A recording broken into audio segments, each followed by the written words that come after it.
Je me présente, Dominique Tournery, art thérapeute à Cérézin-du-Rhône, où j'exerce depuis une dizaine d'années en accueillant des enfants, des adolescents, des adultes qui viennent me voir parce qu'ils ont besoin d'exprimer leur vécu, leur ressenti, leur mal-être. Et je leur permets non seulement de soulager par l'expression leur état, mais aussi de comprendre l'origine de leur fonctionnement ou justement de leurs éprouvés et de pouvoir évoluer comme ça de façon beaucoup plus positive. Donc cette présentation étant faite, pourquoi je prends la parole aujourd'hui, pourquoi je publie cette vidéo? Eh bien c'est qu'en fait j'avais envie de montrer au travers de différents exemples les effets de la crise sanitaire depuis quelques mois. En premier exemple, je vais parler d'une enfant qui s'appelle Chloé, qui a 8 ans et qui vient me voir parce qu'elle a peur d'oublier. C'est une très bonne élève, consciencieuse, qui est soucieuse de ses résultats scolaires et qui est triste parce qu'elle ne voit plus sa grand-mère depuis quelques mois alors qu'elle allait la visiter régulièrement le week-end. Je lui fais choisir le moyen qu'elle désire pour pouvoir exprimer cette peur de l'oubli. Elle choisit la peinture et voici la production qu'elle réalise. Alors, cette production, elle n'est pas aussi complète, elle n'a pas autant d'informations au départ. Elle a surtout cette grande forme là, entourée dans ce nuage rouge-rosé, avec un fond doré et des traits noirs, où elle va dire que c'est la peur qui barre la lumière qu'il y a dans la forme ici.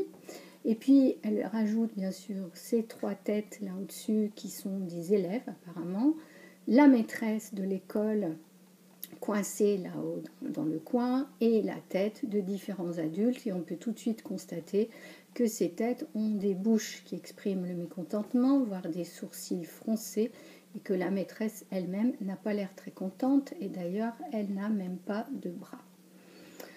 Donc, lorsqu'elle a fini sa production, eh bien, je lui demande d'en parler. Et elle dit, elle a tellement peur d'oublier de se laver les mains, de respecter les distances, de ne pas toucher ses amis ou de ne pas leur parler. Ça, c'est en septembre 2020. Donc, elle a tellement peur d'oublier que finalement, elle n'arrive pas du tout à écouter les cours et à intégrer les informations. Donc la question qui vient tout de suite derrière, c'est est-ce que tu as peur d'avoir de mauvais résultats et que les adultes soient mécontents? Et à ce moment-là, elle me dit non, c'est pire que ça. Ah bon, c'est pire que ça? Comment tu peux le montrer sur ta peinture que c'est pire que ça? Donc elle reprend les pinceaux et elle rajoute tous ces éléments parasites, les points bleus et les traits bleus ici, là, partout. Et puis surtout, vous voyez, sur les têtes des bonhommes, avec un petit pinceau, elle fait des tas de petits points rouges comme ça. Donc, je lui dis, alors, qu'est-ce qui se passe là? Tu as rajouté tous ces traits, tous ces points. Et elle me dit, écoutez bien, elle a 8 ans, et elle me dit, oui, parce que si j'oublie, ça va être un désastre. Vous entendez? Un désastre.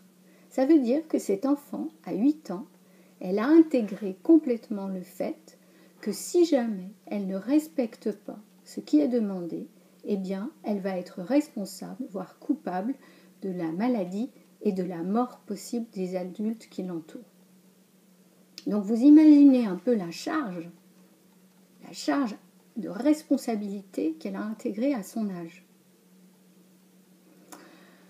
C'est pour ça que je fais cette vidéo, parce que c'est un des effets que je constate.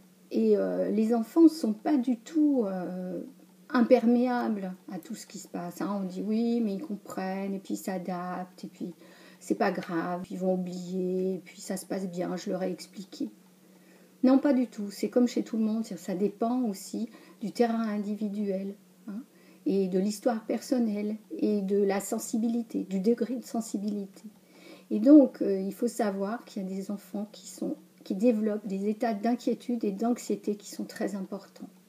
Et je pense que cet enfant, si elle n'était pas accompagnée et si les parents n'étaient pas soucieux un petit peu de son état et de ce qu'elle avait à leur dire, je pense qu'il y aurait eu une chute des résultats scolaires au final. Et que ça aurait fait le fameux effet boule de neige, l'un entraînant l'autre, etc. Culpabilité Donc j'entends de moins en moins ce que dit la maîtresse, donc j'ai de plus mauvais résultats, donc les parents ne comprennent pas, peuvent être mécontents, et voilà, et la boule de neige devient énorme. Et ensuite, cela allait générer certainement une année scolaire assez difficile. C'est un premier exemple, j'espère qu'il vous aura un petit peu questionné, intéressé. Laissez-moi des commentaires. Si vous voulez aller un peu plus loin, vous pouvez aller sur mon site art-thérapie-dtclyon.com ou bien sur ma chaîne YouTube, bien sûr. Et puis, pour ceux qui sont un peu plus intéressés par la culture ou la philosophie, sur mon blog panorama-en3temps.com. Je vous remercie de votre écoute, je vous souhaite une bonne journée et je vous dis à bientôt pour la prochaine vidéo. Au revoir.